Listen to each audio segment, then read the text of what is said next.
जब अपने प्राणों को छोड़ा, तारा ने देखा कि अभी तो पुत्र बोल रहा था, बोल ही नहीं रहा है। सो अपने पल्लू से अपने पुत्र के मुख के झाग को पोंछने लगी, साफ करने लगी। अब तारा कहती जा रही है, तुझे कुछ नहीं होगा, तू बोल तो मुझसे, बात तो कर।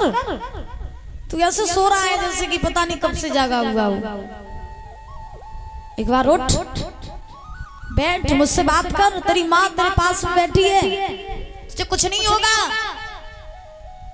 अब रोहित जब हो गए तब तो बोले, वे तो चले गए, बोलेगा।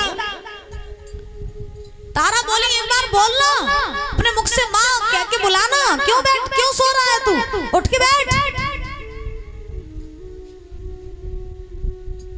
अब बहुत देर तक मैया रोती रही। इस बाग में कोई इतना नहीं है जो उस मैया को कोई धीरज बना सके। तारा ने आज रोहित से कहा, तू ये बता, तुझे कहाँ काले सर्प ने खाया, हम तुझे तेरा इलाज करवाएंगे, तुझे हम ठीक करवा देंगे, कम से कम उठ के तो बैठ, बात तो कर। तो ऐसे चला गया जैसे कभी था ही नहीं। उठ के बैठ, बात कर मुझसे, तेरी माँ तेरे पास बैठी है। अब रोहित महाराज, उनकी तो मृत्यु हो गई, अब बोले क्या। लेकिन तारा, अच्छा याद रखना, जब एक माँ का पुत्र मरता है ना, तो उस मैया को धैर्य बनाने वाले तो बहुत होते हैं, लेकिन उस समय उस माँ से पूछो कि उसके शरीर में प्राण नहीं होते। पहली बात तो भगवान से ये कामना करेंगे कि हे प्रभु, किसी भी माँ बाप के सामने ऐसा दिन ना आए जब माँ बाप की आंखों के सामने वो अपने पुत्रों को मरता हुआ देखे। याद रखना, माँ बाप संसार का हर दुख सहन कर सकते हैं, धन दौलत चली जाए माँ बाप दुख सहन कर लेंगे, घर मकान टूट करके गिर जाए माँ बाप दुख सहन कर लेंगे, लेकिन जिस समय एक माँ के सामने उसका पुत्र मरता है ना, तब उस समय वो माँ दुख सहन नहीं कर सकती है।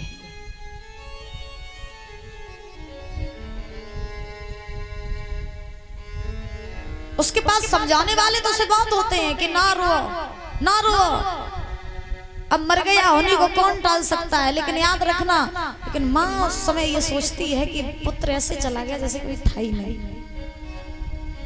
पुत्र का विरह कैसा होता है, उस माँ से पूछो जिस माँ ने 9 वर्ष तक 9 महीने तक अपने पुत्र को गर्भ में रखा, जिस माँ ने अपने पुत्र के होने पर इतनी पीड़ा सहन की जितनी कोई नहीं कर सकता। फिर जब वही पुत्र माँ के सामने उसकी गोद में मरता है तो उस माँ पर क्या बीतती है।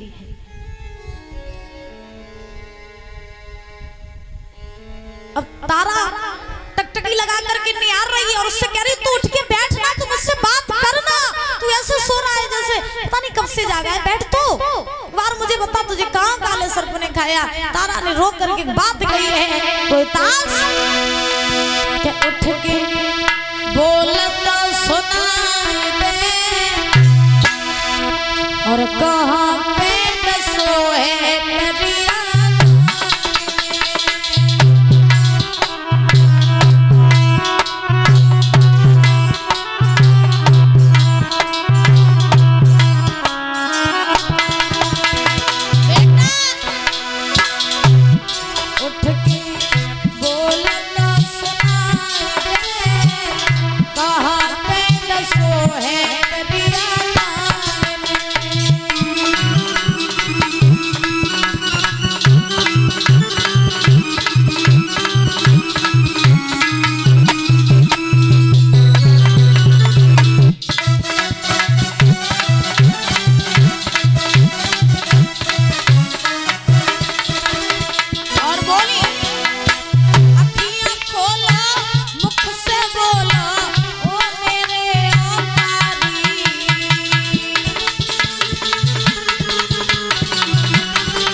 आज तारा ने कहा तू बताना तुझे कहाँ काले सर्प ने खाया। बताने वाला कोई हो तब तो बताए। बेटा पड़ा है। एक माली था उसी बाग का माली। माली ने देखा ये बहन बहुत देर से रो रही है, इसका पुत्र मर गया है और इसके पास कोई इतना भी नहीं है जो उसको कोई धैर्य बना दे।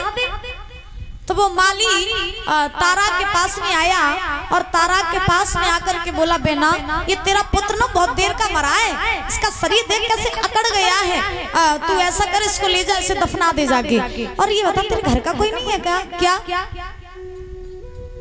तेरे कोई रिश्तेदार, तेरा कोई परिवार कोई नहीं है क्या? तारा बोली यहाँ परदेश में हमारा कहाँ परिवार है, कोई परिवार नहीं हमारा है। माली बोला तुम्हारे पति तो होंगे। तारा बोली पति थे अब नहीं है, थे लेकिन अब नहीं है। तो माली ने कहा अच्छा अगर नहीं है तो तुम ऐसा करो कि अपने पुत्र की लाश को ले जाओ, उसे दफना दो, क्योंकि इसकी लाश ना खराब हो जाएगी बाद में। बहुत देर की तुम रो रही हो तो तुम इसे ले जाओ उसकी लाश को।